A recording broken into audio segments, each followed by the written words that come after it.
Good morning all student. सभी का Shri Shyam education शिक्षण संस्थान में हार्दिक स्वागत है, अभिनंदन है। तो हम पॉलिटिकल साइंस के बारे में अध्ययन कर रहे थे, जानने की कोशिश कर रहे थे कि political science BA part third कि बीए पार्ट थर्ड की पॉलिटिकल साइंस राजनीति विज्ञान के बारे में जान रहे थे। अब देखो कि हम पढ़ रहे थे ट्रूमैन की विदेश नीति। ट्रूमैन जो अमेरिकी राष्ट्रपति था, ट्रूमैन की विदेश नीति। तो हमने पीछे वाली पढ़ी थी ट्रूमैन सिद्धांत। लास्ट जो विदेश नीति थी इससे पहले हमने जो अध्ययन किया था वो ट्रूमैन सिद्धांत के बारे में अध्ययन किया था, ट्रूमैन सिद्धांत के बारे में जाना था। अब आपसे पूछ ले, आज जो है मार्शल योजना, कौन सी विदेश नीति है भाई? मार्शल योजना। कौन सी योजना कहोगे? मार्शल योजना। और अवरोध की आर्थिक रणनीति, अवरोध की आर्थिक रणनीति। ट्रूमैन भाई युद्ध न करके कौन सी नीति को अपना रहा है बार बार? ट्रूमैन सिद्धांत में भी हमने आर्थिक नीति को पढ़ा, मार्शल योजना में भी आर्थिक मतलब सहायता को पढ़ेंगे, जानने की कोशिश करेंगे। तो यही है तो मार्शल योजना। अब आपसे पूछ ले कि यूरोप दो भागों में बंटा हुआ था। कहने का मतलब यूरोप महाद्वीप कितने भागों में? दो। कि पूर्वी यूरोप है, पूर्वी यूरोप उसका तो शीत युद्ध में जुड़ाव था अमेरिका से। किसका था? अमेरिका से। बात करें कि पश्चिमी जो यूरोप है उसका जुड़ाव था सोवियत संघ से। किससे कहोगे? सोवियत संघ से जुड़ाव था। तो यूरोप का पूर्वी भाग महायुद्ध, द्वितीय विश्व युद्ध में कब भाई? कि सेकेंड वर्ल्ड वार की बात चल रही है। कौन से वर्ल्ड वार की बात चल रही है? सेकेंड वर्ल्ड वार की। इस सेकेंड वर्ल्ड वार में यूरोप का पूर्वी जो हिस्सा है, ये भाग है, ये विध्वंस हो गया था, तबाह हो गया था। तो इसके पूर्वी यूरोप के पुनर्गठन के लिए जो आर्थिक सहायता दी गई, आर्थिक सहायता, वही क्या कहलाती है? मार्शल योजना कहलाती है। कि यूरोप का पूर्वी भाग है वो द्वितीय विश्व युद्ध में, सेकेंड वर्ल्ड वार में तबाह हो चुका था, विध्वंस हो चुका था। उसको वापस बनाने के लिए, वापस जोड़ने के लिए, उसका गठन करने के लिए अमेरिका द्वारा जो आर्थिक सहायता दी गई, ट्रूमैन द्वारा जो आर्थिक सहायता दी गई, वही मार्शल योजना कहलाती है। अब ये सहायता देने का कारण था कि जो पश्चिमी यूरोप है उसमें दिन प्रतिदिन प्रभाव किसका बढ़ रहा था? सोवियत संघ का। और किस ओर बढ़ रहा था भाई? पूर्वी क्षेत्र की ओर प्रभाव बढ़ रहा था। पूर्वी यूरोप में महत्व है वो सोवियत संघ का बढ़ रहा था। उसको रोकने के लिए यह व्यवस्था की गई। तो क्या कह सकते हो? मार्शल योजना कह सकते हो। कि आपसे पूछ ले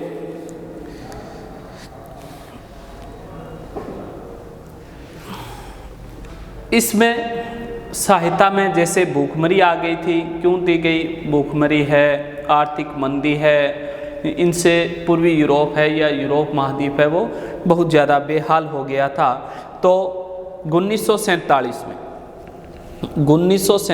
में 16 यूरोपीय देशों को, 1947 में कितने यूरोपीय देशों को? 16 यूरोपीय देशों को। कितने देशों को कहोगे? 16 यूरोपीय देशों को जो आर्थिक सहायता दी गई। कितने देशों को आर्थिक सहायता दी गई थी? 16 यूरोपीय देशों को जो आर्थिक सहायता दी गई थी, वही क्या कहलाता है?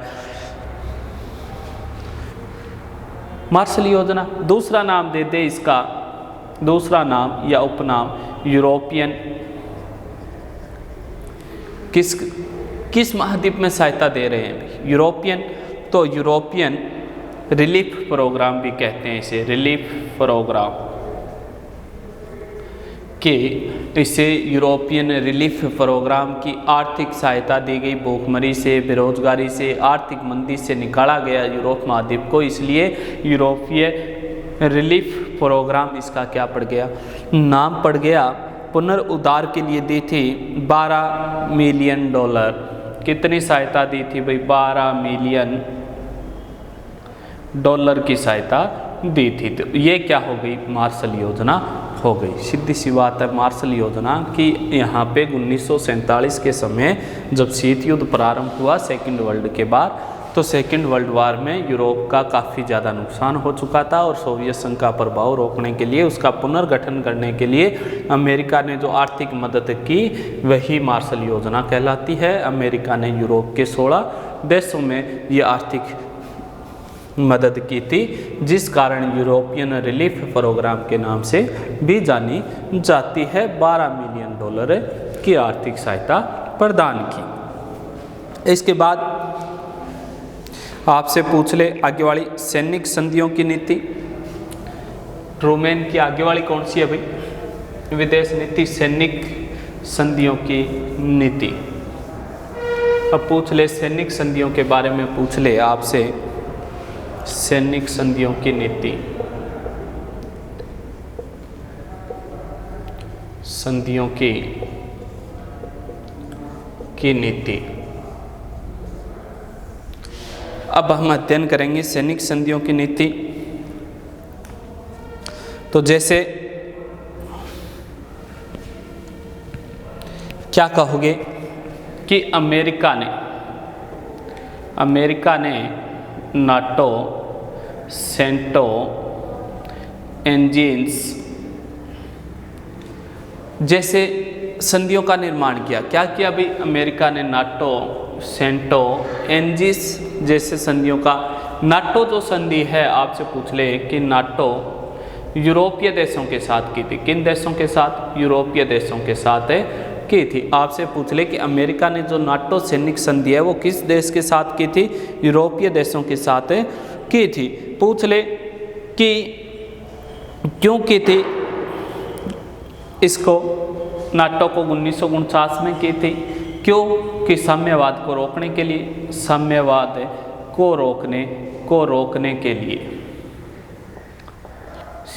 कि 1949 में यूरोपीय देशों के साथ अमेरिका नाटो संधि कर रहा है। क्यों कर रहा है? कि जो साम्यवादी जो देश हैं, कहने का मतलब साम्यवाद के प्रभाव को रोकने के लिए, ये क्या कहते हैं कि साम्यवाद अगर अपने पे हमला करता है, इसका मतलब क्या होता है कि साम्यवाद अगर अपने पे हमला करते हैं तो नाटो जो संधि के तहत जितने भी देश इसमें सम्मिलित हैं वो सभी अपने ऊपर हमला मानेंगे और किस पे कार्रवाई करेंगे? साम्यवाद पे कार्रवाई करेंगे। इसके बाद पूछ ले आगे वाली आपसे, तो सेंटो 1955 में संधि की। एंजिस ऑस्ट्रेलिया के साथ, ऑस्ट्रेलिया, न्यूजीलैंड, लैंड जैसे देशों के साथ संधि की। किसके प्रभाव को रोकने के लिए? साम्यवाद के प्रभाव को रोकने के लिए। इस आधार पे देखें तो यह इस संधि, सैनिक संधि में 7 अरब 33 करोड़ डॉलर की सैनिक संधि थी भाई। कि सैनिकों को मदद 7 अरब 33 करोड़ डॉलर की मदद दी जाएगी। सैनिकों पे कितना खर्च किया जाएगा? 7 अरब 33 करोड़ डॉलर रुपए खर्च किए जाएंगे अपना सैनिक प्रभाव बढ़ाने के लिए। और पूछ ले कितने सैनिक हैं? तो 4 अरब 81 करोड़ 90 लाख सैनिकों की सहायता के लिए। 4 अरब 81 करोड़ 90 लाख सैनिक। तो संधि के तहत कितने सैनिक हुए थे? 4 अरब 81 करोड़ 90 लाख सैनिक हुए थे। उन्हें भी क्या सहायता देनी? आर्थिक सहायता देनी।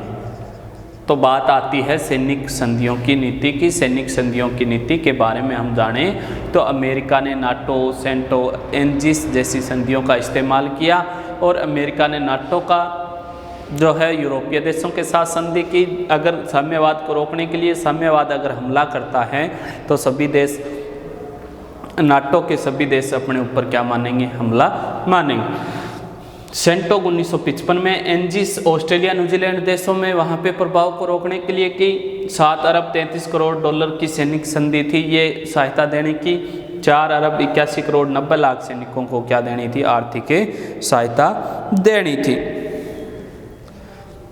इसके बाद 1952 में प्रशांत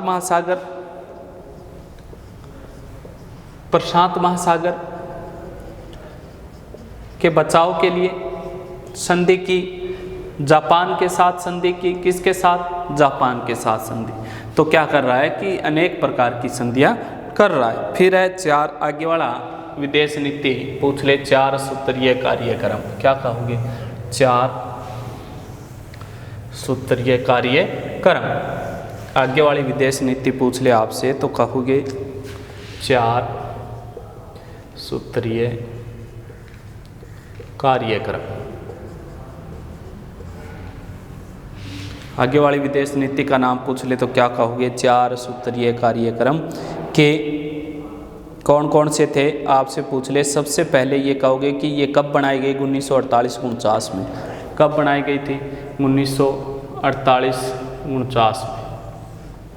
4 सूत्रीय कार्यक्रम कब, 1948-49 में। इसका 3 महत्वपूर्ण घटनाएं हुई थी जिसके कारण इसको अपनाया गया था कि 1948-49 में अमेरिका में